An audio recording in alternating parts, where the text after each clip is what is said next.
I turn on the lights and walkway to the temple so that people can find their way. And sometimes, if the Pujari can't figure out how to get into the temple, I let them in the temple. Every day. And anyway, I'm there, and if some person comes to try to harass the temple, the other day we had someone drive up at that time, and I just walked towards them, and they said, "Oh my God, they must have a guard all the time here." Have you seen people driving to the entrance? Yeah, they drove to the entrance, a group of young kids. And so I just walked up to them, peacefully, and they believed I was taking a picture. And they just, whoops, they're gone. Very good. So I'm the night guard. Chowkidar. Chowkidar. I'm the night guard, and I sometimes collect the mail that the secretary forgot the day before. And then it's just like, I'm there, it's just me and Krishna. And then after a certain amount of time, I look forward to it all. Then I walk to the temple, temple building, already on the temple grounds, and I circumambulate the temple 3 times to get the blessings of the deities, go into the temple, wake the Pujari up. No. No. A few times I've actually had to do the arti for the deities because the Pujari hasn't shown up. So I get it the last minute. Oh my God, who's the Pujari? Krishna wanted you. Yeah, hasn't happened lately. And then just arrange everything, go to Mangal Arti, chant, and finish with the chanting. Hopefully no one talks to me after the arti. Then I run down the stairs, especially if Madhava was around. Then I jump off the deck. I've done that before, actually. I used to do that. So then I run downstairs, and run to my house. I've actually had usually about 15, 16 rounds done by that time, too. So it's there's no anxiety the rest of the day how am I going to finish my rounds. So I go to my house, and immediately start the puja for my Shilas. I bathe them, I decorate their faces, their mouth, and everything like that. I offer flower garlands, then I cook their breakfast. Don't cook. But then I make me raw breakfast. They're vegans. So, they're the only vegan Sheilas in this town. So, the only ketogenic Sheilas. So then I do that, offering everything for the Sheilas, and then morning Gayatri. And then, just finish all that. Then I go up to the temple, and then I do the Guru Puja for Prabhupada. Such a cool morning. Then I do Guru Puja, then I start playing the guitar along with the end of the Guru Kula and the Tulsi worship and have a good time. And then there's class. You write 10 class, or I give class. After class, there's reading the deities, and we have chanted bhajan. My throat's not so good now, so I haven't chanted the last few days. And then after that, we just glorify the devotees, say goodbye to the devotees, go back to my house, take my breakfast, and watch the news. Get prompts, just to see, if America's still there.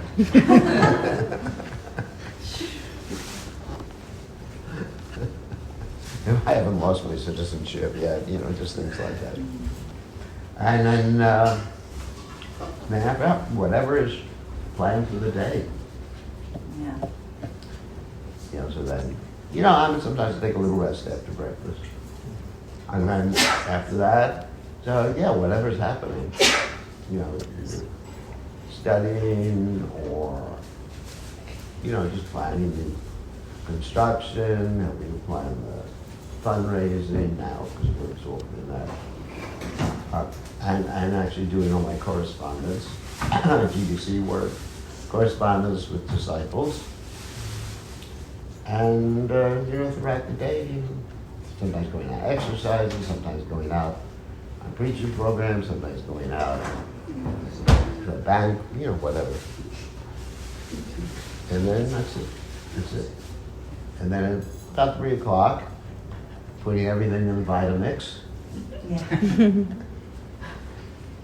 and blending it all until it smokes. We saw that video. What? We saw that video. We saw that video. Oh, you saw the video. Keto soup. Keto, blended it all until it smokes, and drinking my keto soup. Healthy to the ditties and drinking my keto soup. And then, also, the sauerkraut, all these Indian type preparations like that. There are actually fermented Indian preparations. Yeah. It's not, I know. And, that's it. Talking to the devotees. I stayed in a place for a long time, then I did a class on the internet at night. But then my schedule will be different when I go to Australia and New Zealand. In Australia and New Zealand, I don't get up so early because I'm up till late. We have programs every night. So I usually get up at 2:30. I got up about 4, which is really late. Right? Really late? Not for all of you. So I get up at 4, and then we have morning Mangalarti 6:30, and I tear my rounds and go out for a walk and do my correspondence before Mangalarti. And then after Mangalarti tells you worship in class, because I stay in people's homes. We got a lot of people coming, more people than come to the temple in the morning, actually.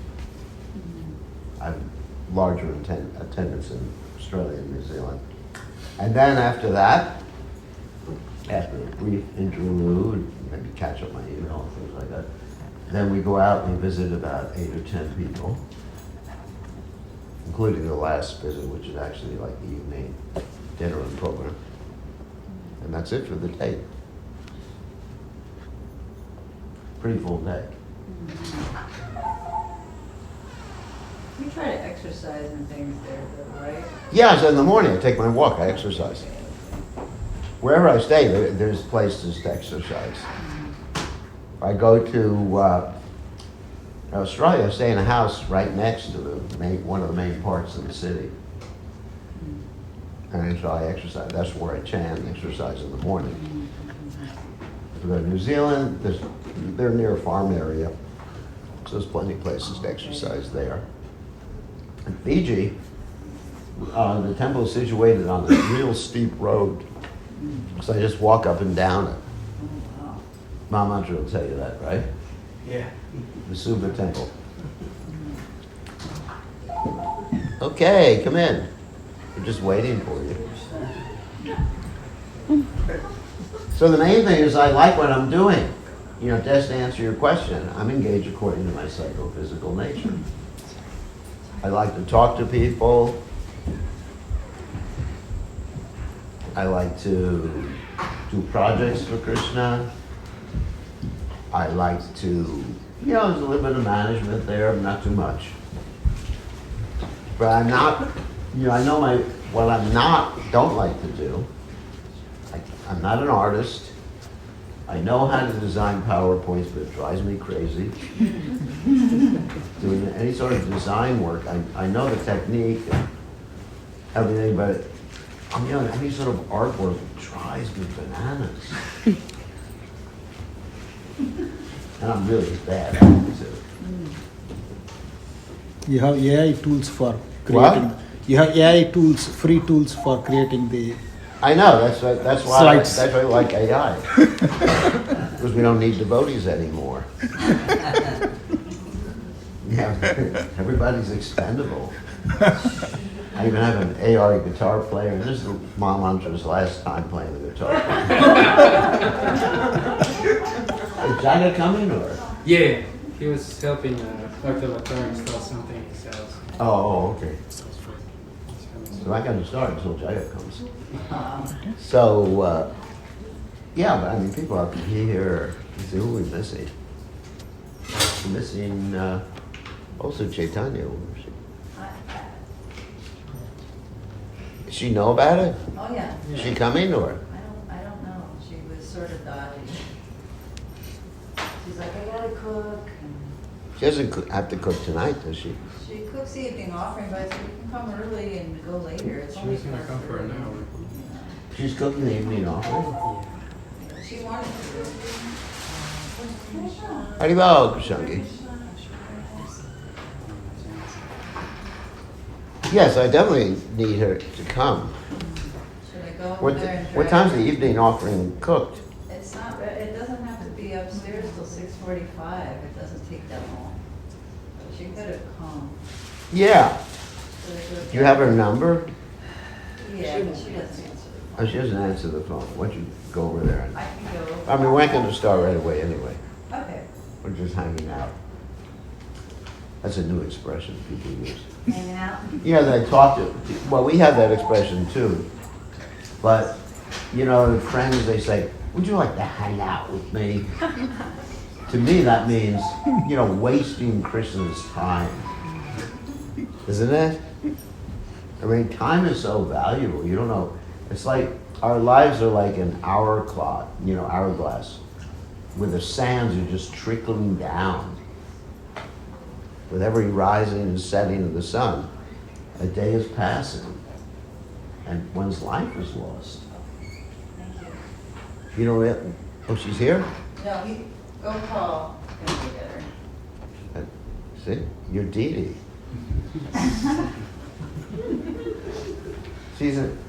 I mean, it's just like, that's true love, if I've ever seen it. It's like, should be some Bollywood movie.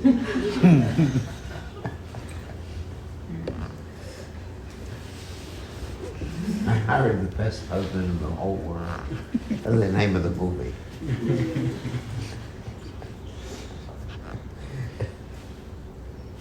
You know, just like, oh my God. It's like that one movie, Oh My God. You ever see that movie, Oh My God? You want to see that movie? Yeah. So, but they chant, go, go, Govinda. So she chants, go, go, go, Paul. So, my part, you know, laugh if I want to. You know that song? It's my part, I laugh if I want to laugh too, if that happened to you. So anyway, so, yeah, every day the sun rises and sets, and then we lose time and we lose opportunities. And just waste time doing so many things. So anyway, the whole point is, whatever you like to do it for Krishna. You know, like people like to cook, people like to do deity worship, people like to do business. Oh, we're waiting for you.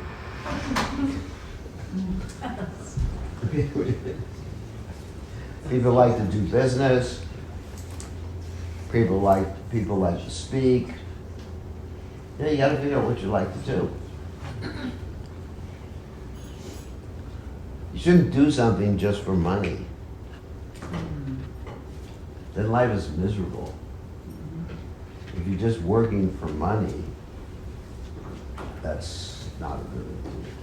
You have to work and do something you really enjoy. Because life's too short. You just spend it. And it's all gone. Does that answer your question? Yes. So it's easy to figure out what your propensity is, what you like to do. Even if, well, I don't know. Even if, some people, they like to do like extreme sports. I said, what do you do? How do you make that in Krishna service? Well, you become the best at it, and then you wear a t-shirt that says, you know, I'm on Krishna's team. So there's ways to engage in it. Whatever you do, you should be the best at it. Not that you think I can be better than everyone else, but you should be the best self, you know, the best version of yourself in terms of that. It's a good question. So figure out what you like to do. And usually it's connected to a varna. But it may not be. May not be. But think of your needs. You know, everybody has a need for air, food, light, autonomy, friendship, fun, recreation, understanding, goal. Everybody has those needs, and ultimately Krishna consciousness. And Dominic. Hare Krishna. So, who else? Now it's question time. Question time? Anyone else have a question? No? I have a question that's kind of related to our question, even though I didn't hear it. We had the 60th arrival anniversary in Boston. Yeah, I saw pictures of it. Yeah, and all of, or many of Srila Prabhupada's disciples came, and there was a common theme of that one, he was so pleased with the service of the devotees, like he just appreciated even just them running the temple, he was in ecstasy to see. But the other thing was that it like so much pleased him, book distribution and outreach and preaching. And that's something that I kind of struggle with, I guess, because I feel like when I'm trying to invite someone to the temple or the movement, that they might come to the temple or they might join the movement and not be engaged properly. So I feel like cultivating really strong sangha with the devotees is like more of a main focus, so that when people come, they're like this nice community to join. Yeah, I think that's more because I don't know Boston Temple now that well. But the old days in the you go to the temple, everybody had to go out in the streets and distribute books. So there's a lot of pressure for that. Is that the way it is there now? No, but some devotees are really enthusiastic, and then I like try to distribute books. Yeah. And then I just trying to think where to put my energy and my time because it's limited. So I think cultivating people, you do book distribution, but the products of the book distribution, the people who are coming or the contacts you make are very important. And which is just as important, perhaps even more important than the book distribution. To make friends, to have a healthy community. Because people are attracted to a healthy community. They come into a temple and they find everyone in anxiety and arguing. And no one's going to be attracted to that, I remember I joined in Gainesville, Florida, and it was a sweet temple because everybody there was roughly the same age as me, 76. So, no. Oh, jumper duck. The dancer. So, whoops. So everybody there was roughly the same age, and we had a real friendship. It was a real camaraderie amongst the devotees. So that really attracted me. It's like fun. It's like summer camp, Krishna conscious summer camp. And there was no pressure to do anything. It was just like associated with the devotees. You can go out a little Harinam. You go out and distribute a few back to Godheads and stuff like that. But it was fun. So the whole idea is to make Krishna conscious fun and make sure it fulfills people's needs when they join. Yeah, it has to be a healthy environment, and the future of the movement is called community. And very, very, very few people who are like full-time temple devotees like that. Very, very few people. I mean, there'll be a vast majority in the congregation. Everything is congregational, just like here in the Goloka. We're all congregationally based. And we have a few devotees, who are the core at the temple, but they're also part of the congregation. So everybody, in other words, all the devotees should be mixing with each other. And another thing as well, this is my personal opinion, it's not good to have professional pujaris, people you import from India that you pay a salary to. Prabhupada himself said that when you pay a salary to someone, the only result they get is the money, not the bhakti. Prabhupada was very strong about that. I mean, when Prabhupada came to Los Angeles and he found that devotees were getting salaries, he was extremely upset. He stopped it. He said, the devotees can be maintained, they can be given an apartment, etc., like that. But salaries are a different thing. I've never gotten a salary from serving Krishna. In fact, even in my position, where I get some money from Social Security every month, I just put it in this bank account. I'm not keeping anything for myself. Krishna will take care of me. Certainly the U.S. government won't. But can we make Instead of getting food stamps, I may get charges from the government just for the air. And water. Yeah, there may be a water charge. So what's it?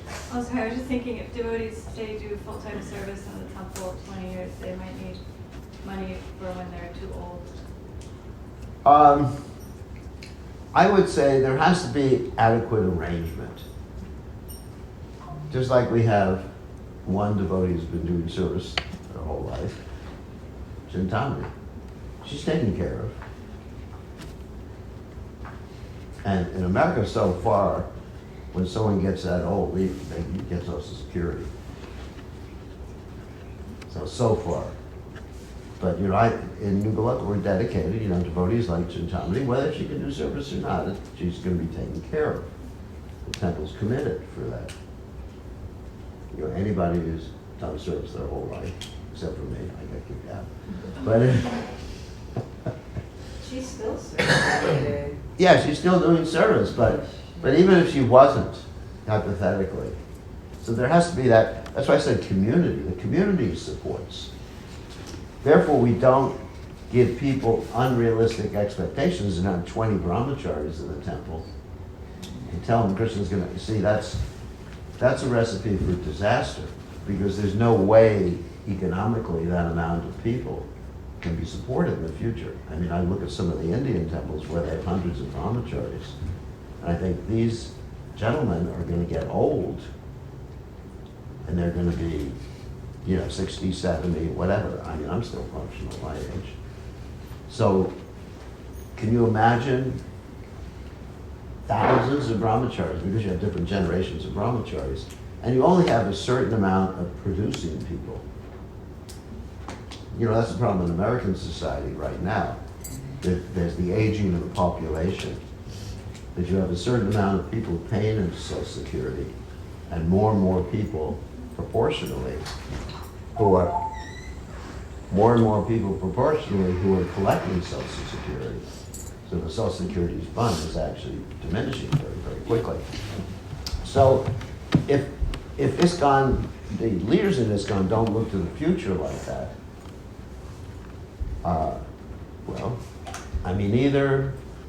either they start building some facility. When you have in Indian temples, I'm talking about the Indian temples right now, where they have literally hundreds of brahmacharis in each temple. Because in India, if you haven't worked by the time you get to 35, you're not getting a job. Isn't it? Yeah. Like if you don't have any CV, except, I did some artists, and you're 35 years old, and there's a lot of competition for the jobs in India, you're not going to get a job. So then what happens also? I mean, this is a sociological thing. If those brahmacharis decide to get married, and 35, what happens? Disaster. Just like, on New Orleans Temple, we have a lot of devotees. They all used to be brahmacharis. And they're all driving taxis, right? It's the largest taxi stand in North America. the Hare Krishna temple. If you come to Sunday feast or any program, lined up down the street, all these taxi cabs. You've seen that, haven't you? I mean, it's good because if I go for a walk, then I'm waving at everybody, and then they offer to pick me up. I mean, it's a blessing for me. Again, I always have a ride anywhere I want to go, and I don't have to pay for it. And they all have houses, and they're all great devotees. Don't get me wrong. But is this the way we see the future of our movement? There's nothing wrong with driving a taxi. I mean, I did before I joined. But I think we have to be integrated into all different levels of society. Like that. So yes, there has to be concern over the future of the devotees. So generally, if someone's in the temple, they're serving for a number of years. In exceptional case, they continue and continue. Jai, Krishna Prabhu. In exceptional case, they continue, you take care of them. But that's exceptional.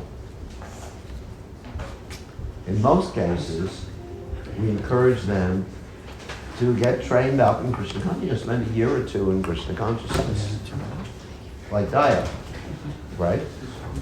She's spending a year or two in the temple, and then she's going to become a psychiatrist or something. Psychologist or psychiatrist, whatever. And, she'll have that experience, the absorption in Krishna consciousness. Like Brajalila, she's going to start a temple in Ithaca. Wow. Nice town. Yeah. Ithaca, Cornell. I got accepted in Cornell, but I didn't go there. It was too cold for me. No, actually, I went to Northwestern. It was colder. That's even worse. It was worse. It was so bad you could walk out. You park your car on Lake Michigan in the winter. That was the parking lot. The winter parking lot. You park your car, and you walk 20 feet without covering your nose. You might as well just break it off. Because you had a free nose job there. Talk about cold. I mean, Boston gets cold, but this has the wind effect. That's the problem, isn't it? Right. Coming from Canada. Yeah, and the way the streets are set up, because they're for miles long, the streets, and it just howls through them. Yes, howling is just like, oh my God, go to the university. Like that. Oh, this is one of the really old people. So, that's why we had to wait before we started until everybody comes, It's Indian Standard Time. So, so as far as taking care of the old people, yes, but we have to empower people to take care of themselves and make arrangement for the few people, like that. That's true. But not give people unrealistic expectations. It's completely unrealistic. I mean, I'm happy with my life. I've been taken care of, I'm fine. But that's an exception. Your guru, they certainly take care of you, sannyasi, they bathe your feet for free. You get a pedicure, a free pedicure. So,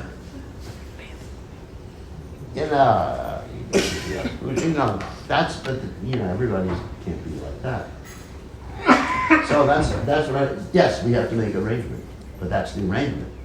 Empowering people, because if the movement tries to take care of millions of people as they get old, talk about mathematical improbability, impracticability, impossibility, right?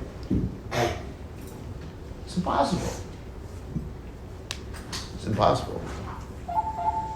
Jai, we're waiting for you, Chaitanya. I couldn't start without you. She's my most faithful disciple. Year after year serving, isn't it? There was so much communication with them. I'm really sorry. What? I was ready to come out early. Oh. There Nope. was some miscommunication. Oh, miscommunication. Yeah, but I sent someone for you.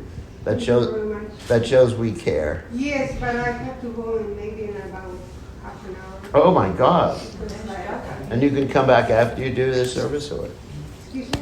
you can come back afterwards? We'll be here till midnight, so. That means Krishna's not gonna have to stay. What? Krishna's not gonna have to stay. That you sent.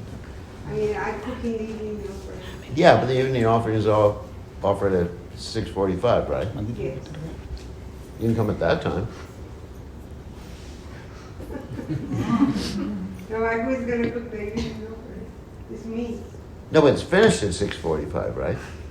No, Krishna eats at 6:45. Krishna eats at 6:45. Then you can come after Krishna eats, right? I can, you ask me. Yeah. Yeah, please come. It wouldn't be the same without you. She was dressed to go at 2:30. Yeah, I was so, I just picked up a skirt and I put it on, but I was going to the temple anyway. 'Cause I was ready to come up earlier. Oh, well, we didn't start yet. We're just chatting. We're waiting, and waiting, and waiting. So, anyway, did I answer that question? Yeah, thank you. Yeah, I'm very concerned with old people. Because I happen to be one of them. So, and we should take care of the devotees. We have a fantastic devotee care coordinator here, not in the room right now, who takes care, makes sure that everybody's taken care of. I mean, we've had all sorts of, issues that have come up, everything from health issues with devotees to devotees passing away, hospice issues, marital conflicts, you name it. And the community's helped. So it is a very supportive community, and I can't think of any one old person here is not going to get taken care of in our community, or any young people when they grow up. We're not going to, young, 50 or 60 year olds. So, not going to get taken care of. Even Gopal's going to be Madhava's neighbor. And Madhava's going to cook for him.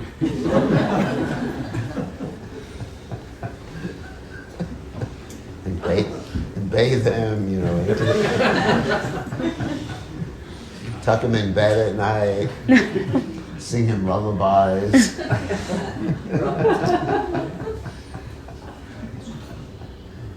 Even Gopal, he's getting an ADU right next to he just had cleared land.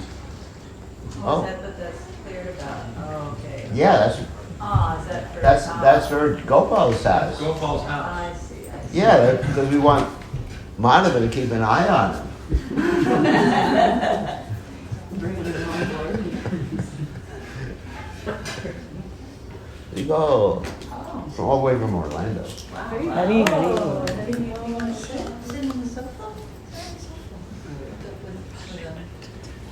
So actually was a good question, and it's a very important question too, for community. Community means support, psychological support, physical support, mental support, emotional support, Krishna conscious support, of course, all those different types of support. And that's what makes the community strong, and we're developing that. I'm not going to say we're perfect, but we have a great community right now. I just love this community with all the devotees, and we're all working together. Like the new temple project is a community project. It's just everybody's meeting together. We have a whole team. We meet together. I don't even manage the money for the new temple. It's being managed by Kashananda, Krishna. You saw the timeline the other day. By accident, because her computer's on the same network as mine, and her printer, so by accident I printed something. So, anyway, so that's community. So anyone else have a question about it? Oh, I just have one thing. Santosh Strauss is gonna cook the evening offering, so you don't have to go. Oh. He'll take care. Oh, well, I want Santosh to come. He'll come later. Okay, you're stuck, Chaitanya. Yeah. Oh, I prepare everything. Just come and put everything on the spot. You're here. We got you. You can't escape. So, all right. So let's see. Still got more people. I thought we were gonna have a lot more people than this. I don't go to parties unless there's like at least 200 people. Maybe they're getting off work. What? It is Friday. Well, oh yeah, they have to get off work. That's why we're waiting. That's early. Anyway, this is good. This is part of the program, questions and answers. I think it's important that devotees get to know me, isn't it? Yeah. It's actually more important than just like me speaking about Yeah. how they're not the body. You know, you're not the body. You're a spirit soul. How can we make it I am the body? I'm not the body. Oh my God. Tell your doctor that. I'm not my body. You need some Thorazine here. So, all right, so it's time for questions and answers. Yes. So I wanted to ask about, I don't hear it discussed a lot, but I've started to notice that chanting, going to the temple program, reading is very important. And then also I wanted to ask more about the necessity of practical action outside of that, maybe like in personal relationships, how necessary that is in the process of self-realization and It's essential. I mean, why does Rupa Goswami say, Vidati pratigranati guyam apyati prijati, bhokte bhajate chaiva. People stay because of personal relationships. You know, frankly speaking, people that are not so advanced in devotional service, they stay because they're having a higher taste. Because in the beginning of devotional service, sometimes you get that higher taste because you're real focused. And other times when you get inattentive or whatever, then you feel like dry. You know that song? How dry I am. Anyway, you feel, you know, I hear that from some. You going, Prashangi? Yes, Bernadette, I'm sorry. I thought this was next week, and I have to take my son Ron. Oh. I think. Well, thank you for coming. I wanted to come at least for a little bit. Thank you for coming. It's good to see you. Oh, the card. That's for you. Okay, thank you. Sorry that we can't. No, thank you. It's good to see you. Hare So, you know, I get this all the time. You know, people come to me and say, boy, my chanting's really dry. Has anyone experienced that? Be honest. Yes. Yeah, just about everybody experiences it from time to time. It's really dry, and then sometimes in intervals it's wow. And other times it's it's fast. You know, what's that song? 16 rounds, what do you get? Another day older, deeper in debt. Anyone's heard that song? It's an old song. It's an old spiritual song in America. 16 rounds, and what do you get? Another day older, deeper in debt. Yamaraj, don't call me, because I can't come. I can't remember the rest of the song. So anyway. Yeah, sometimes people may feel dry. But so what keeps us going is relationship. You know, we have a relationship with Guru and with the other devotees. You know, with our society. Just like even in the household, you have a relationship with, you know, your mother, father, husband, whatever it is. And he keeps going because you feel connected to them. Even you may not feel connected to Krishna all the time, but you feel connected to the society. And so that's why, dadati pratigranati guyamakyati trichati punkte bhojate chaiva. As Rupa Goswami says, dadati pratigranati, giving gifts, accepting gifts, revealing the mind in confidence, talking confidentially, and also, most importantly, eating prasadam. Giving prasadam and accepting prasadam. So, those are the important things, and that's really what keeps people in Krishna consciousness. You find that people leave because of a lack of that.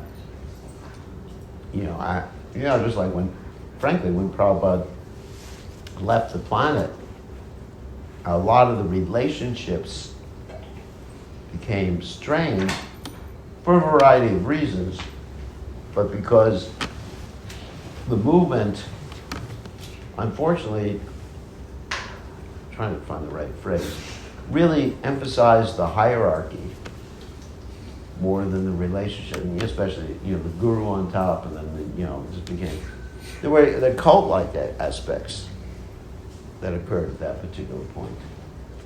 And when there's a focus on a cult leader, then the devotees too much focus then the focus on individual relationships becomes disturbed. I experienced that one time too. Several times. In the early days when this happened in Rath Yatra. Just give you one example. That I go to a Rath Yatra, and there's some disciples serving their guru, nothing, and they just elbow everybody out of the way to serve their guru.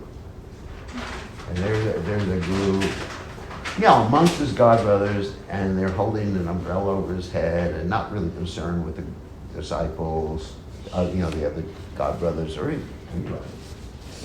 So it's just it's all this, this too much guru stuff. Prabhupada was different. Prabhupada was actually, he was a people's person, He was completely different. Prabhupada wasn't. Prabhupada was, he was like father to everybody. And everybody had a warm relationship, but it wasn't. And we had more, we had very warm relationships between the devotees. What can I say at that time? People talk about the good old days. Of course, we fought, but it was like brothers and sisters fighting. But when you have the division of society into, my guru's better than your guru, then you end up with really bad relationships. And then everybody wants to be seen by the guru, even if they're all the same disciples. Everyone wants to be the favorite of the guru. And it just becomes, it's no longer loving relationships between the devotees. So it wasn't just that the guru issue itself, but it was the byproducts of the guru issue that occurred. How people were treated and treating each other. It's not simply how zonal acharyas treated people, but it's how their disciples treated each other. Isn't it? Your mother will tell you about that one. And that's, that was really a problem. And that's really why people left. Because they just didn't have those relationships. It was just oh my God. And everybody identified themselves in terms of the guru, with t-shirts. That's why in ISKCON we're not supposed to have guru t-shirts. I personally don't want to be on anybody's stomach. Especially if they're overweight. Boy, your guru's really big.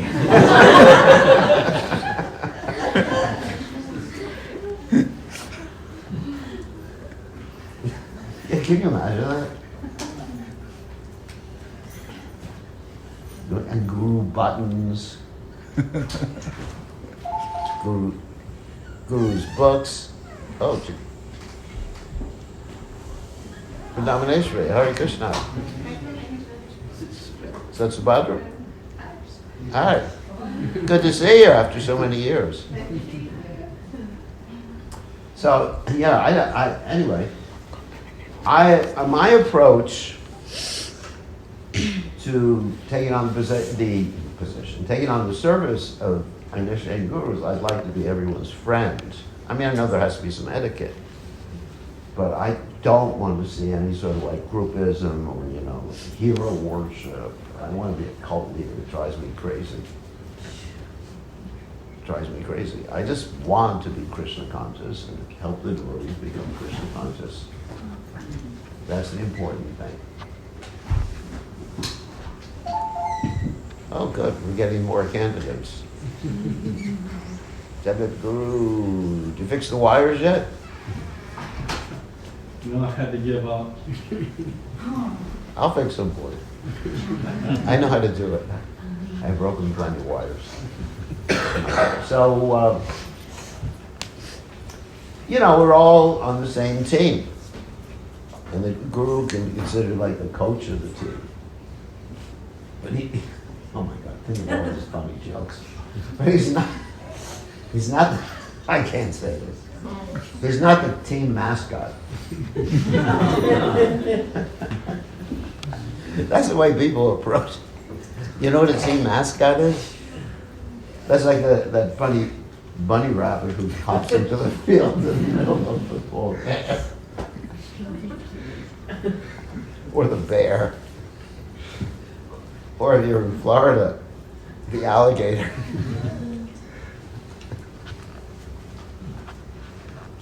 I should have my Krishna conscious joke books. Anyway, so yeah. I mean, we're all in a team. We got different coaches. We have different coaches, and we're just like, we're on the same team. Having fun. Serving Krishna. Krishna consciousness should be a lot of fun. Right? If you're not having fun, you gotta change something. You should have fun in your personal relationships. You should have fun in the service that you're rendering. And you should have fun in your sadhana. And you should have fun in your prasadam. Everything should be fun. So, that was a good question. So this question and answer. Forget about the usual stuff. It's my party. So anyway,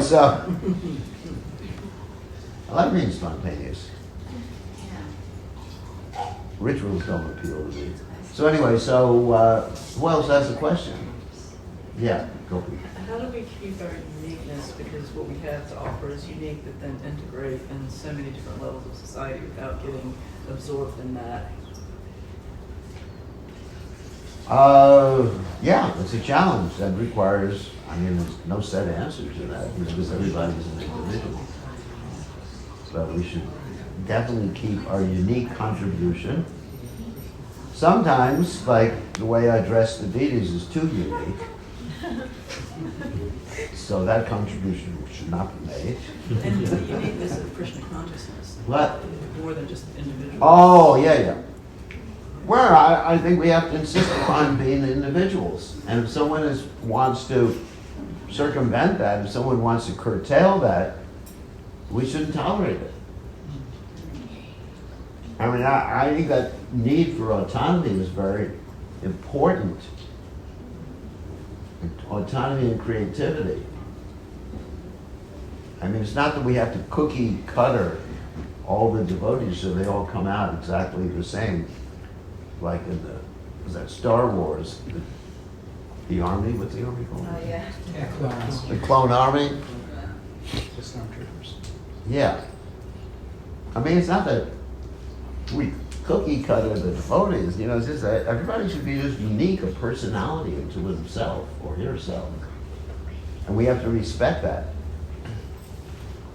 You know, if someone likes to play the guitar like me, then, you know, that's whatever. I'm not violating principles.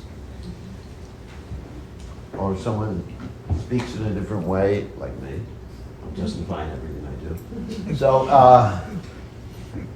then, you know, it's life. You gotta let people do it, express themselves. Like Prabhupada did.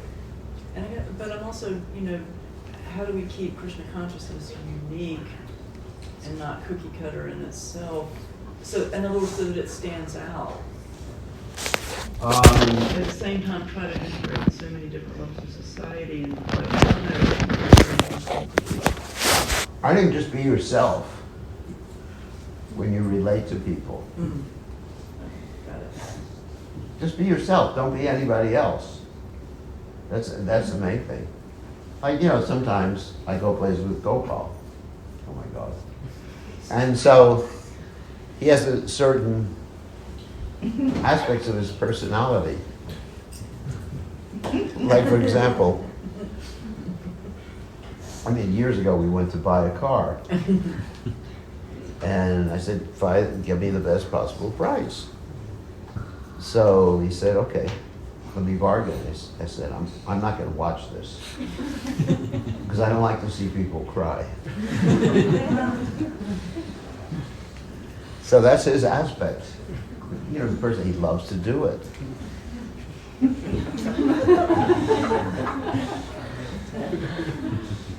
But it's not my cup of tea. So I just think be yourself.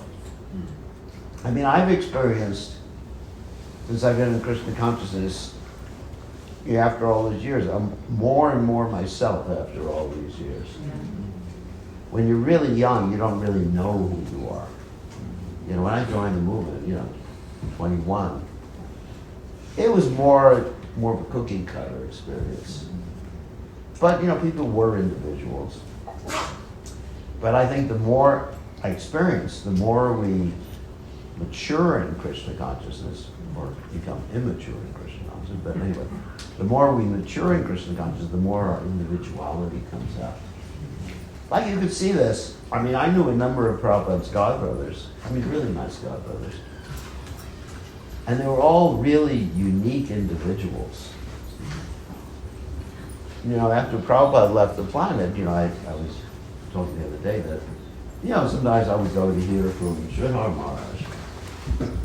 And he's a very unique person. It wasn't like Prabhupada, but he was completely Krishna conscious. So everybody was different, and we have to allow that. Oh, Haribo. We have to allow that difference, variety in the devotees, and let's say glorify it. Everybody should be a personality. That's really important, and not suppress it. Just let everybody. There's certain limitations, of course. For principles and everything like that. But let everybody express themselves in the way they best feel. And that, of course, means not that everybody can be in the temple. Because, there are more limitations for someone living in the temple.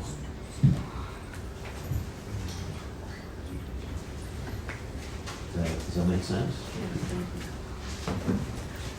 Okay, so we're having questions and answers. Who else has a question? Yeah. Oh, yeah. Jump this time. So as culture evolves, when we look at the past through the lens of the present, certain norms end up appearing evil. And for example, The past norms. For example, child marriage. Yeah. Which used to be the norm all over the world. Yeah. And is now considered evil. Mm-hmm. So there can be a tendency to look at highly advanced devotees or saints through that lens and to say they weren't really saints because they conform to those cultural norms. And so my question is, how do we distinguish between, bad qualities and someone who's just conforming to a particular norm, which, at that time wasn't considered bad?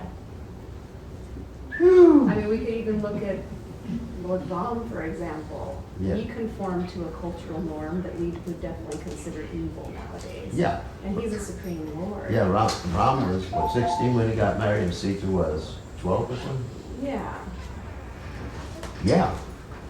But, if we look at those cultural norms, they fit the particular milieu. They were appropriate at that particular time. And society, talking specifically about child marriage, it wasn't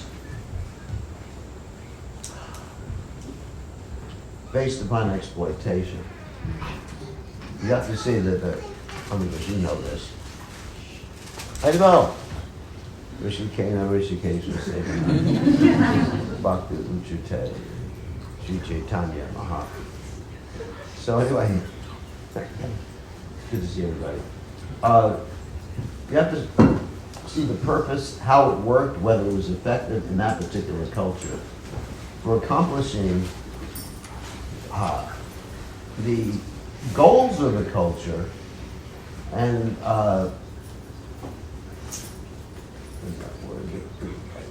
the essence of the culture.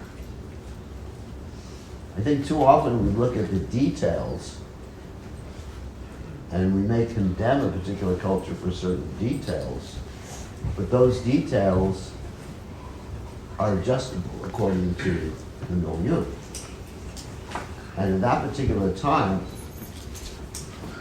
society, everybody accepted not everybody, but the higher classes accepted the importance of sense control. In our particular society, practically no one accepts the importance of sense control. For most people, let's talk about marriage, for example. For most people, in the Western culture, and in India now too, marriage means it's just like, wow, whoopee, I get to enjoy my senses to the highest extent. In the old days, or in ancient Indian culture, marriage meant more taking responsibility, honoring the other person, maintaining taking responsibility, protecting the other person. And it just didn't mean that the other person, now you get married and I have a body that I can enjoy. That's what marriage means now. And of course, marriage now in our culture has become passé. Because you don't need to get married to just exploit each other's bodies. So it's not so popular anymore. So, but the marriage is taken very seriously as basically a contract, as a social contract to take care of that person for the rest of your life. And that's why the child marriages were there. And actually they didn't live with each other when they were children. They actually lived separately until the girl grew up to a particular age, puberty or whatever. And it was also psychologically, as you were aware, it helped the girl focus on one man instead of, my eternal love of the week. Some of you from India don't understand that joke, but it's true. You go to the university, and when during COVID, I stayed at the university. Not in, but I rented a house, apartment, whatever, in the university. And yet, and the girl would come in and say, he's my eternal love the next week. I just broke up with him. I said, eternity didn't last very long. I'm a mathematician, so I always thought eternity meant, like the A on its side, forever. But it's like a broken A, in a whole bunch of different places. So you hear this all the time. She has a broken heart. Isn't it? And polite Indian culture is not like that. People don't. Well, they have broken hearts when someone passes away. So just think of the good aspects of the child marriage is because you're committed. But now you do it, they won't be committed. They'll just accept that as a means of exploitation. Basically, they're like lusty dogs.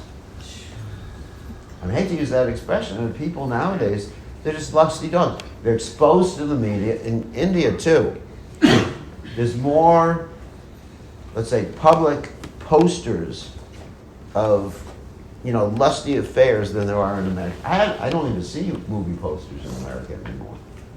In other words, outside the movie theater there are. But you don't see them posted all around the city, do you? It's all on the internet. And the internet. Yeah, but I drive a lot, and I don't think, I can't think of the last time I saw a movie poster right in the middle of an interstate. But in India, every 20 meters, 10 meters, there's a movie poster and the divider between the lanes and the interstate. Yeah, gone. Accidents. Isn't it? Yeah. And you got a lot of lanes. There's one place in Delhi where I think I counted it as 30 or 40 different lanes. Has anyone been to that place? One place, and it all merges into the. Anyone seen that in Delhi? It's just oh my God, how can there be so many lanes? Because it's all right before the toll booth or something like that. So, because people just frothing at the mouth now. I hate to use that expression. You're dealing with, society is becoming more and more and more lusty and dog-like because of that propaganda, because of the internet, and because of the posters, because of the culture, because of the expectations. You go to the university, there's expectations. You don't have a boyfriend, you don't have a girlfriend. What's wrong with you? I mean, what Prabhupada called girlfriends before. I'm not going to mention. But so you're dealing with a completely different culture. That's why child marriages are abusive nowadays. It's the worst possible thing you can do in today's culture. Because we're not isolated. We're not isolated. We're connected with the rest of the world. And people should be trained up before they get married. They should have extensive training in what it means to be married and the obligations that you have and how important and how pleased Krishna will be if you keep those obligations and how you have to stick to your service and your relationships regardless. But, people, so that's why, if you have a child marriage now, it's just, wow, great, I get to enjoy her, or he gets to enjoy me, or I get to enjoy him, whatever. Isn't it because a lot of times now child marriage is the man's 25 and the girl's 14? Yeah. But what about something like this? How about corporal punishment? Corporal punishment. Yeah, that's an interesting point. Nowadays it's considered, something you don't do, but, the Bible has spare the rod, spoil the child, and, other cultures, giving a kid a whooping is considered quite normal. Well, of course, the Manu Samhita has also interesting things about criminals. Yeah. Cutting off hands. Corporal punishment, my opinion, even in any culture, it is not productive. And I'm dealing right now in Fiji with a lot of people who are subjected to corporal punishment. And they have a lot of trouble in their relationships with each other. Prabhupada, I don't believe that Prabhupada was ever corporally punished like that. You know, Prabhupada's parents loved him. And, you know, I'm not saying he didn't have a spanking or something like that, but you don't find any memories of that in Prabhupada, that there was any corporal punishment. Prabhupada actually said, when he heard that the Gurukul, some Gurukul students were getting punished by the teacher. Well, actually, he did get punished by the teacher. He got his hand slapped or something. And then he set his classroom on fire after that. You know the story? Oh, you don't know that story? One time, they took a ruler and hit Prabhupada's hand. There was a kerosene lamp, that's what they used at that time. Prabhupada threw it at the blackboard, and the whole classroom caught fire. Oh, wow. He has some spunk.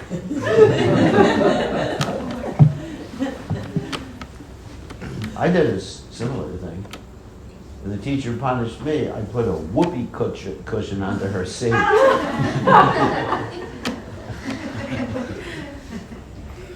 That's why right now when I deal with any lady who has a profile of being a teacher and she's older,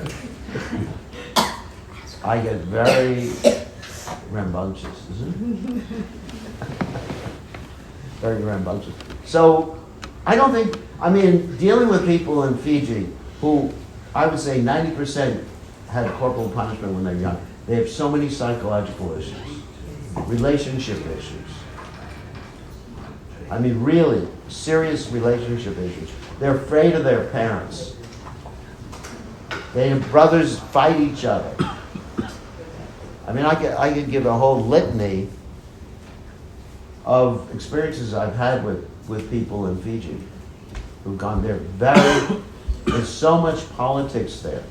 That's why when I went there, I liked the prasadam. I said to Tamal Krishna Maharaj, the prasadam is great here. And he said, just wait till you taste the politics. And I've never experienced a place with such bad relationships with the devotees. I mean, they all like me. And they try to play each other, use me to play against each other. I mean, I have no problem because there's at the same time, because they were whipped, they do like honor people who are, let's say, in positions of authority like me. So it helps me as far as my relationship with the devotees, but it doesn't help them insofar as the relationship with each other. You have brothers. I had two brothers in the same town, couldn't get along with the other, so they set up temples at the opposite side, little town. And they convinced the people who were working with them not to go to the other temple, even when I was there, even though I was the guru of the people of that temple. This is the sort of strained relationships. Getting back to Guru Gol. So when Prabhupada heard one of the teachers was chastising the student, beating the student, whatever, Prabhupada said, I'll beat the teacher. He'll beat the teacher. So I'm personally not an advocate of corporal punishment. It can have a lot of adverse effects. I mean, I had a little corporal punishment when I was a kid, but it made me more rebellious. You know, I think that's helped my Christian consciousness tremendously. It's kept me going. I got to thank my mother for that. So no, I would say, I mean, it's not good. Actually, it's very bad for the psychological welfare of the child. According to what I teach with empathic communication, is that if you want to not convince, but encourage a child to have a certain type of behavior, spend time with them. Talk to them. Show them the natural repercussions for a particular, let's say they don't want to go to school. So you explain to them, all right, if you don't go to school, see the person who's cleaning the house, that's the sort of job you're going to have later on. Instead of saying, you got to go to school or I'll beat you. Actually, Prabhupada's mother had to hire someone to bring Prabhupada to school, but not to beat him. Yeah, take him. Just take him, hold him by the hand, because Prabhupada wouldn't go to school otherwise. That's a little bit different.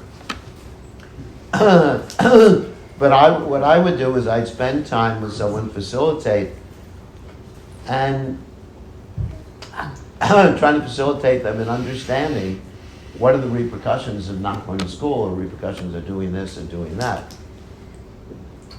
And, sometimes with children you got to say, we're doing this, whether you like it or not. Certain circumstances you got to do that. But it's not like, whack. A lot of times that's done out of anger and uncontrol. That's right. What does that teach the child? That's how you deal with people later on in life. And that's what I see in Fiji. Horrible relationships. Horrible. And I try to work at it, but it's so much ingrained from their childhood that it's frustrating. It's frustrating. And of course the next generation, they understand what I'm talking about, the real young people. But because of the older people who were abused a lot, and they're the ones in position of authority in Fiji, the young people all want to migrate because they see no future for themselves in this country. That's the situation I'm dealing with in Fiji right now. An exodus of young people. Because the older people, they don't get along with each other, they're super controlling, they're not empowering. One example just yesterday. One devotee, he has a Rath Yatra card, and he wants to, there's a big festival, and he's a member of the festival committee, a big parade. So whatever, the sugar parade or something like that. And he has permission to be in the parade. But the temple authority said no, because it's not under our control. So he's contacting me, and he wanted me to override the temple authority. I can't do that because it doesn't work long term. I said, go and talk to them, make some concession, give them some money. But so that they don't see the benefit of doing right, and he's going to support it, he's going to pay for it, he's going to arrange the prasadam and everything like that. But because it's not under their control. So because of that, they have control issues. And because of that, I haven't been able to register the Fiji temples with ISKCON trustees yet. Because the ISKCON devotees are fighting each other for control. So that's my experience there. I'm hearing actually a connection between these two things, child marriage and corporal punishment. Yeah. That the main reason that they're not good ideas these days is because of the consciousness of exploitation That's right. and control. Yeah. Whereas, these different recommendations, say in the Manu Samhita, are about justice. They're and about teaching someone to have some empathy and understanding about how other people feel. Mm-hmm. If you punch someone, maybe you should know what it's like. You'll get punched. Right, that's karma, really. Yeah. But if there's a mood of exploitation and, I'm the parent, you just have to say yes, sir, or not have your own feelings or opinions or personality, or I'm going to beat you. That's really what damages people. Yeah. Yeah, so it's a different time. You just can't apply the Manu Samhita anymore. It's not really appropriate because people don't have the cultural background. It's just anyway, it doesn't fit. Yes, I definitely am not in favor of corporal punishment. I only hit one person my whole life. You don't want to hear about it. Yeah. Yeah, and anyway. He still loves you. I know he likes it. It was a love tap.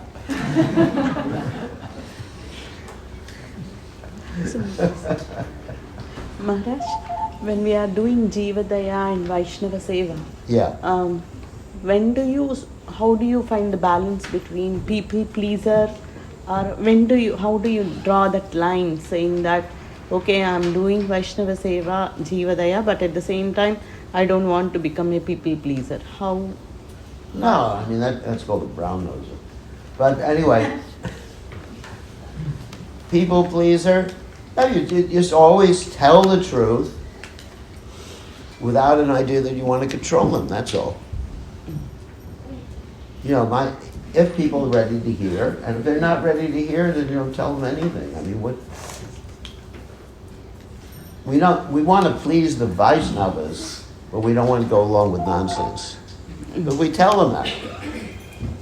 You know, we tell them honestly, I don't agree with you. But you don't, uncontrolled anger is one of the 3 gates leading to hell, according to Krishna. Lust, anger, and greed. And when we say the senses, mind, and intelligence are repositories of lust, which leads to anger. The follow-up question, Maharaj. Yeah. When they don't listen, suppose if we love them so much, whether it is anybody around you, Yeah. When they don't make a proper choice, for example, this is not good for you, okay, that decision you are making. That's their decision, they have to live with the repercussions. The fear that comes because we have that attachment towards them, I how know. to that fear immediately we have to convert to faith Because on you think Krishna. you're the controller. But immediately how to bring that fear to the faith of Krishna, like. You know, you still have that healthy fear. You know, I fear you're going in the wrong direction. So you talk to them about it, especially dealing with, adults or, people over the age of 12. You're going in the wrong directions, and I'm feeling very worried. I'm concerned for you. And you explain to them what may happen if they follow that particular path. Mm-hmm. The natural repercussions of following that particular path. But in dealing with people, you have to have a healthy detachment, because we're not controllers. Detachment. Healthy detachment, especially when you're dealing with disciples or children. If you think you're the controller of that person, Krishna taught me that really quickly. If you think you can control people, you can't even control your own stupid body.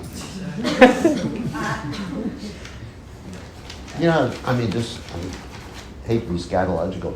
But sometimes, you get up in the morning and you want to relieve yourself, but the body's not going to cooperate. So what do? Take a bunch of X-Lax or something? Anyway. Not at 2 o'clock in the morning.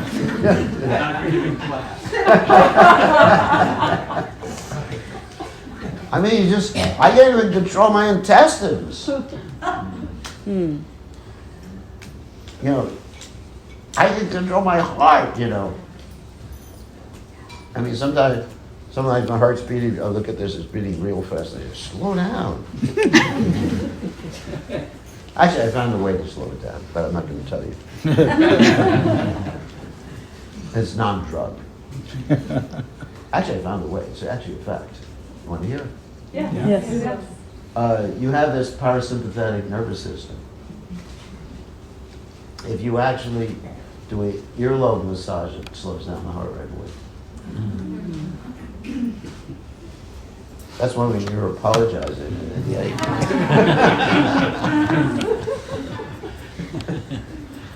you don't get so nervous.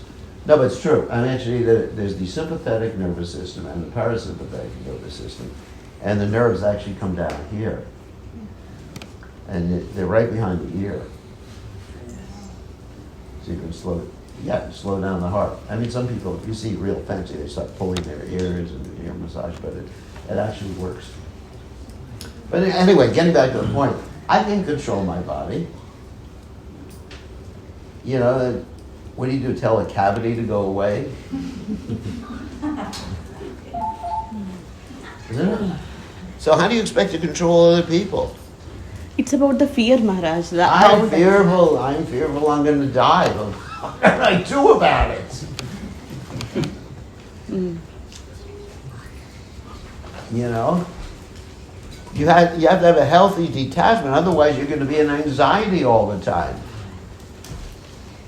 Because you're not the controller. Things happen, you know, as soon as you think Ishwaro Hama, Humbogi, Siddho Hambal among Sukhi, I'm perfect, powerful, happy, I'm the controller, you're in for a rude awakening.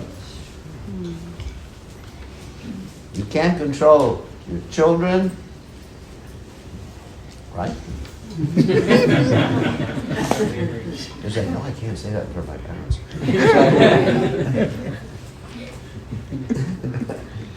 You can't, I mean, who can you control? You know, I remember when we first started Nucaloga, there's a funny story, that we had, Tulsi, you remember this, we had like a double wide mobile home that we bought. Okay. So we get one half set up, and then the trucker begins to bring the second half. But because we had just cleared the property, it was all, and a bulldozer out there, and there was mud like this deep, isn't it? It was like a quicksand out there, walking out, this red clay-like stuff when you first cleared the property. So then it started raining, and it rained for 40 days and 40 nights. Well, that's a different story. Then they got me a boat. No, anyway, so and a little bird appeared. Anyway, so it kept raining and raining and raining. I was thinking, why the hell doesn't it stop raining? I got so angry at the rain that I went outside in the middle of the rain, took a stone. It shows how intelligent young people are.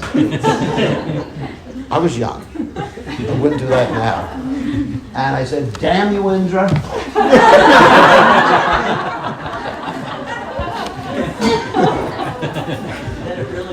Let it rain more. Do you remember that? Or did you see me do that? Or? No, I didn't see. Oh, you don't say that. And then it kept raining, and it kept raining, and it kept raining. And so we lived the whole winter in a double-wide mobile home that was open to the weather. Completely open to the weather. And the Achman cup would freeze in the winter. Seriously. And we had a little fire, and so we sat around the fire, shivering, thawing out our hands so we could eat prasadam in the morning. He's serious. Yeah, she was there. She was there. Even the jug of water we have for bathing would freeze solid. It freeze solid, you know. Anyway, just so many things. So I understood I couldn't control. I learned a lot of lessons early in life that I couldn't control. And then when I started accepting disciples, I thought they'd be submissive. And I learned that it's not a fact. So Krishna has some interesting lessons for me. So you have to learn, you're not in control. Yes, you're worried, you want certain things, but after a while, Hare Krishna, you know. It's up to Krishna, I'm his servant. You know, things are going to happen. People are going to die. People are going to leave. Right? Disease is going to come. Good things are going to come too. You try your best. Try your best. And another thing, in Indian culture, don't worry about what other people think of you. That's the worst thing you can do for yourself and your children, is to worry. You be the best version of yourself. You be faithful to yourself. You be the best you can in your own consciousness and relationship to Krishna and Guru. And if the whole world thinks you're an idiot, That's their problem, it's not my problem. You have to own your own problem. Our problem is how to be Krishna conscious and please Krishna. And if people think, you're whatever. So that's a big problem in Indian culture, reputation. Why is that? I'll tell you why. That's because of the heavy childhood, the heavy chastisement you got when you were a child. Because you're worried so much about what someone will think about you. Because you're internally processing negative thoughts as a beating.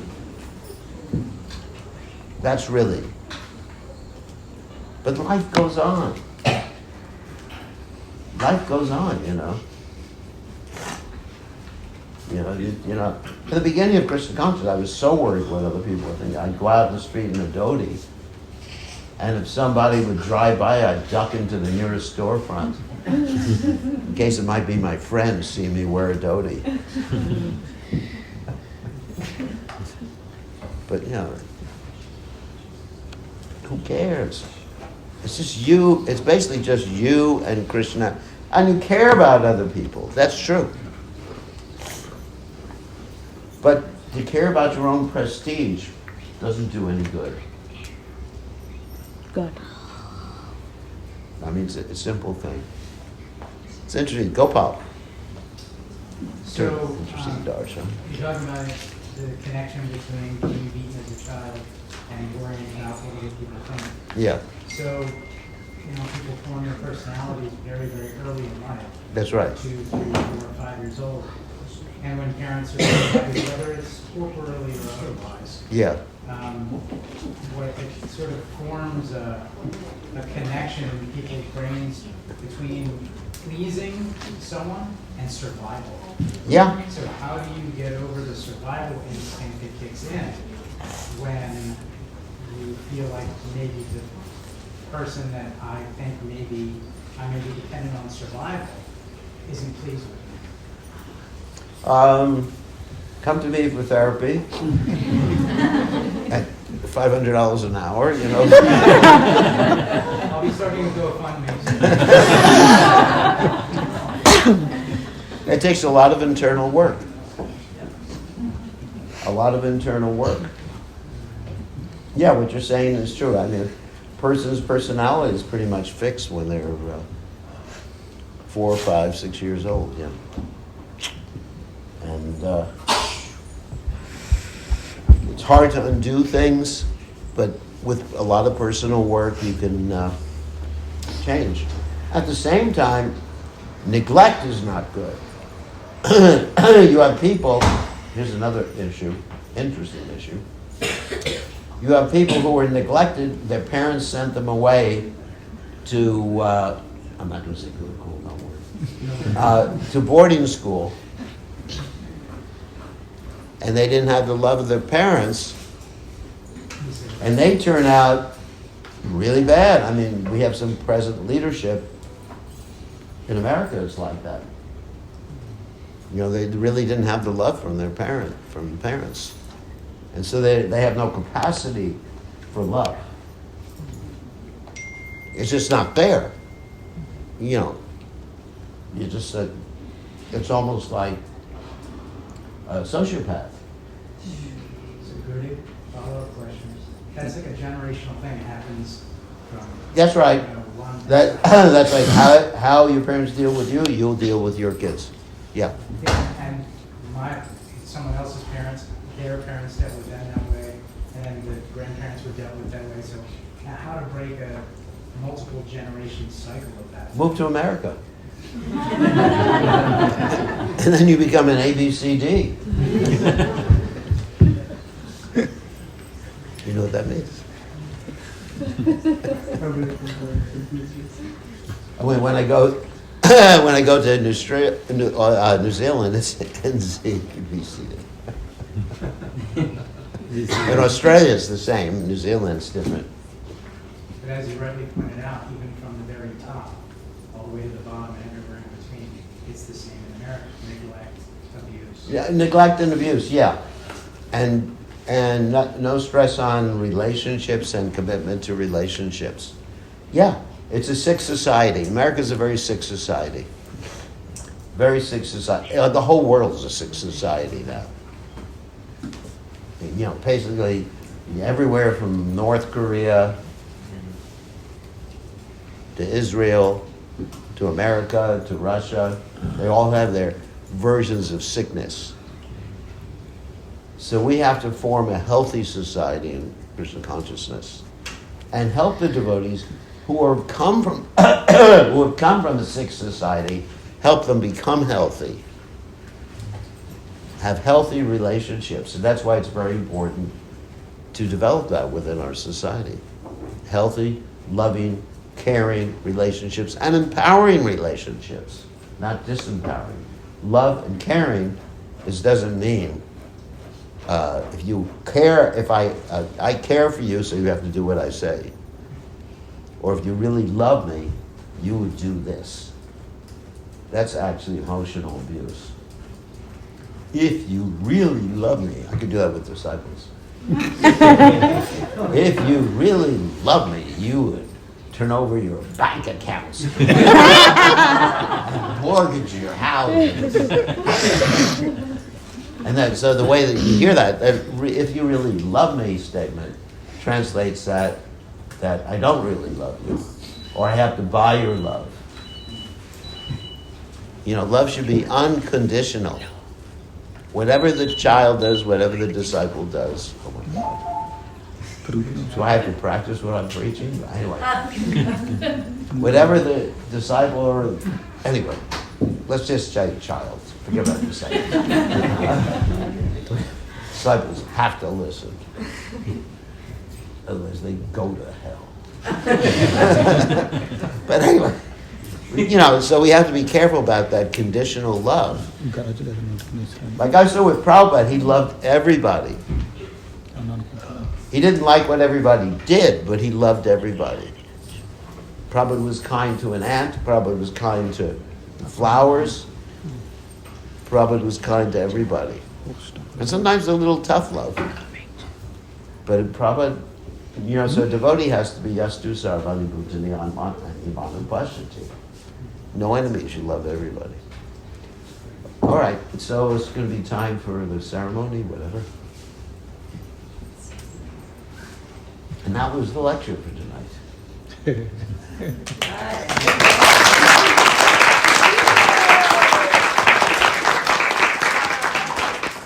Did anyone record everything? Consciousness in a place where people know anything about it, and if Yeah. you're younger, often I think that there's somewhat of like, why are you appropriating this culture, and like not taking Yeah. me seriously because I'm white, or like that wearing a sari out in public. Not that I would do that in particular. Yeah, you don't have to. It like holds me back a lot just because I'm scared of those responses, because it's like a very woke culture that we live in. Well, you just, yeah, why are you appropriating this culture? I mean, I don't experience it from Indians, but maybe Indian youth, like some, you know, like Western Indian.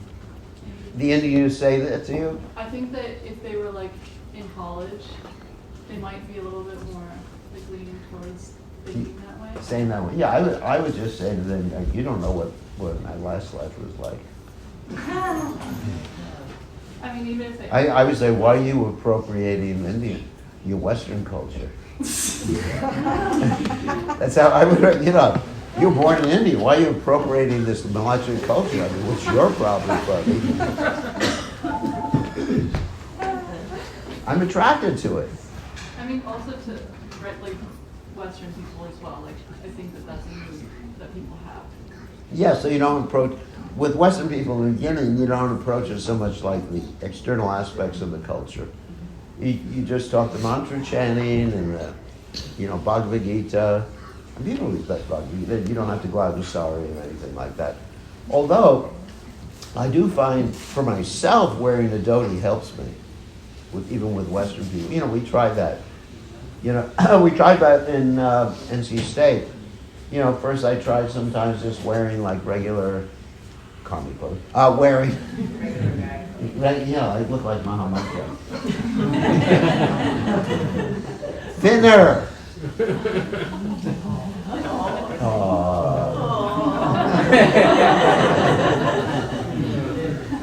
Just tease. I only tease the people I love. Anyway, if I don't tease you, it means I don't love you.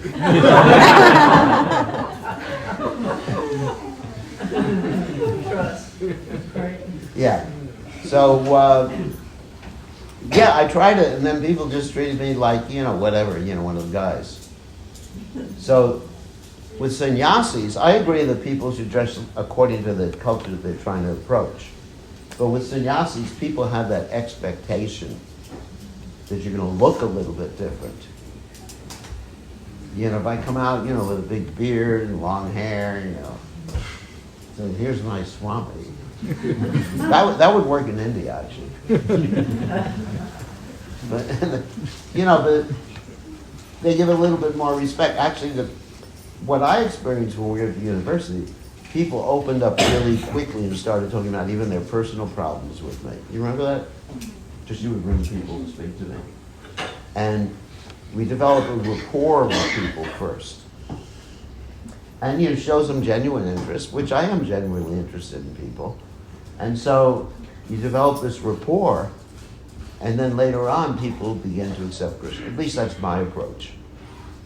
You develop the rapport with people. And people see you're a regular person too. I mean, a lot of the feedback I get from people is that we really like you because you're a regular person, rather than you're a physician or you're a Swami or a guru. So, but I think you're right. I mean, you don't want to give the impression that you've adopted a completely foreign culture. It's not different. This is America. I mean, today, America is so multi, whatever. Today, just frankly, I went with Tota Leela into a bank. I had to get some signatures.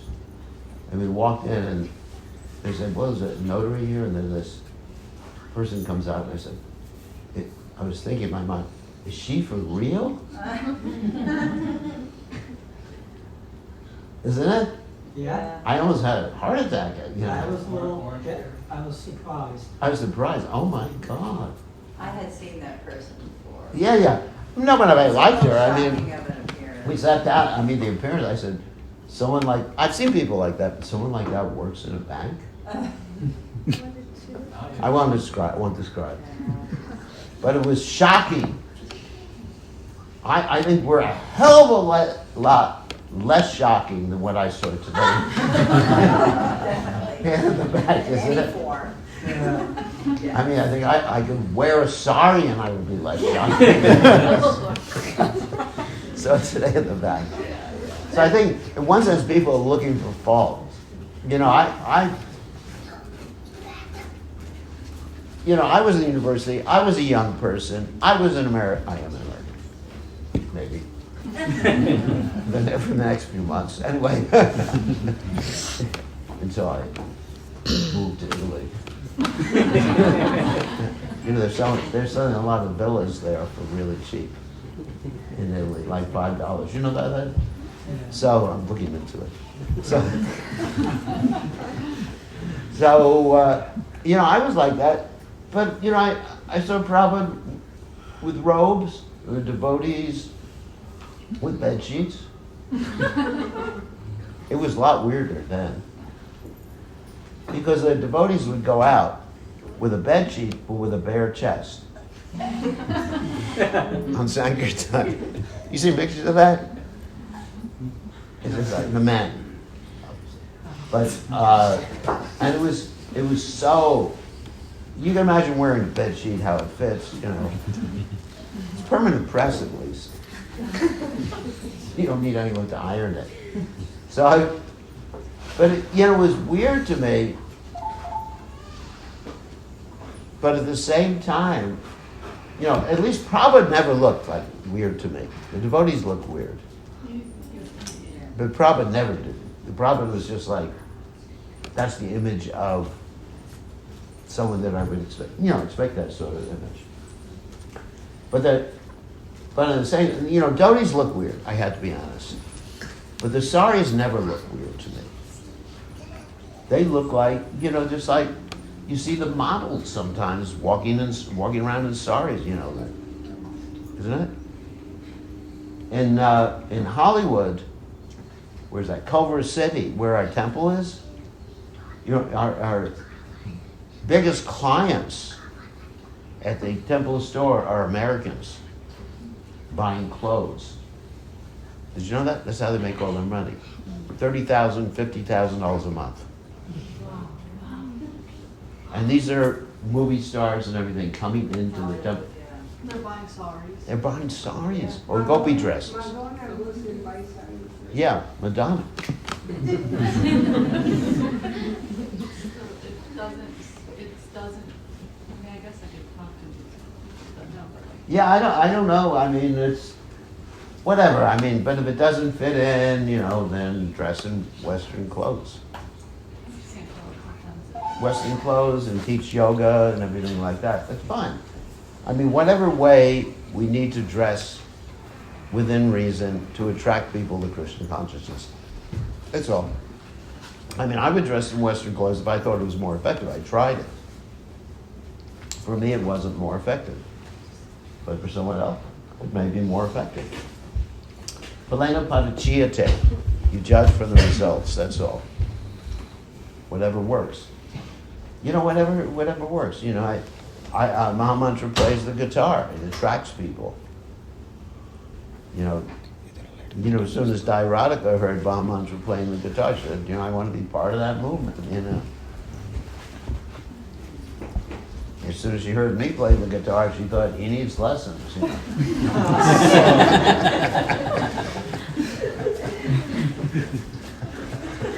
I can make fun of myself, too. I'm good friends with myself.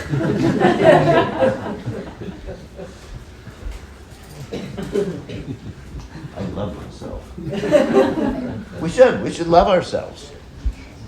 Because we're part and parcel of Krishna. We're supposed to love everyone else. But what about ourselves? Isn't it? Okay, so should we start the ceremonies now? Or is it just time for prasadam?